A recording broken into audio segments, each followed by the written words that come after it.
Hello all my dear students, welcome to Drona.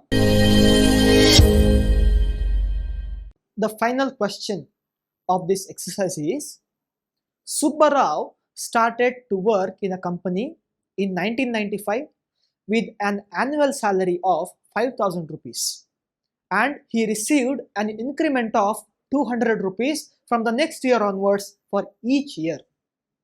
The question is, in which year his salary will become 7,000 rupees. So this is a application type question. So we have to analyze this question from the beginning. So they have told that he received an annual salary of 5,000 rupees for the first year, and from second year onwards it gets increased by 200 rupees each year. So let us write his salary as a series. In the beginning his salary is 5,000, comma. In the second year, what is his salary? It is nothing but 5,000 plus 200. That is nothing but 5,200. What is his salary in the third year? Again, you have to add 200 to his previous salary. So his salary in the third year is 5,200 plus 200. That is nothing but 5,400. And if you keep adding 200 to it, you can get the series. And the question is like this: in which year his salary will become 7,000 rupees? What is his salary in the first year? It is 5,000. What is his salary in the second year? It is 5,200. That means the first term is 5,000, second term is 5,200. They are just asking which term is 7,000 rupees. That is equivalent to telling in which year his salary will become 7,000 rupees. So we have to find n over there. I have told you earlier, whenever the term, which term or which year, how many terms come, you have to find n over there. So they have given the nth term for us, that is 7,000, some nth term it is. We have to find what is that n over there. So again use the same formula, an is equal to a plus n minus 1 into d. We have to find that n over there. An is given as 7,000.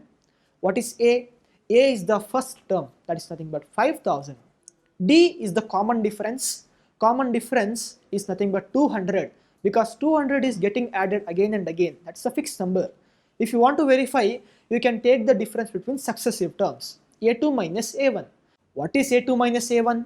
It is equal to 5,200 minus 5,000. So that is equal to 200 rupees. So you can see that here the common difference is 200. So substitute all these values in the formula. We get 7,000 is equal to 5,000 plus n minus 1 into 200. Now in this equation there is only one unknown, that is n. We have to simplify for that. Now let us simplify the equation. Now in this equation there is only one unknown, that is n. We have to simplify for that. Let us do the simplification. 7,000 is equal to 5,000. Now we have 200 into n minus 1. N minus 1 is a binomial multiplied to 200. So since it is a binomial, you have to multiply 200 to each of the terms in the binomial.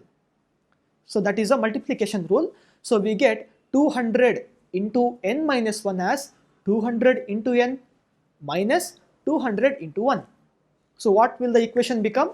7,000 is equal to 5,000 plus 200 into n minus 200.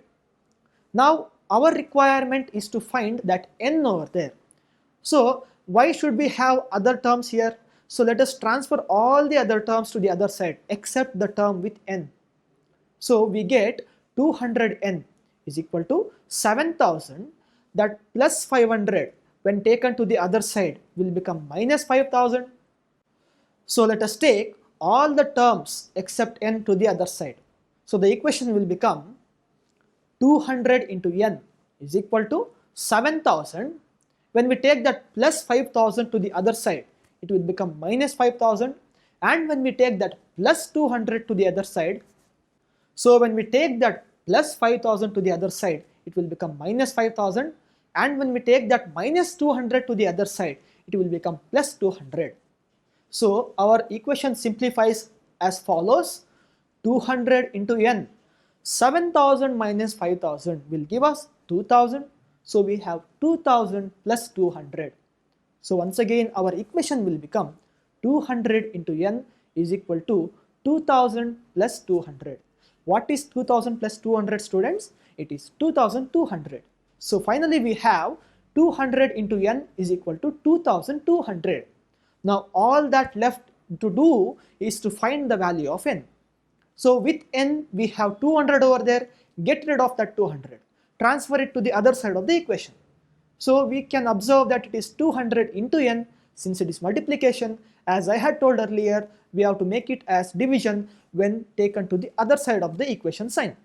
So n is equal to 2200 divided by 200. So those two zeros will get cancelled. What is 22 by 2? It is nothing but 11. So our n is equal to 11. What does that mean? Subbarao will get the salary of 7,000 in the 11th year. That is the meaning of the answer. Students, so far we are done with the nth term of the arithmetic progression. Now we are going to deal with another very interesting topic called as sum of the arithmetic progressions. So until then, let's take a break and analyze whatever we have learnt before.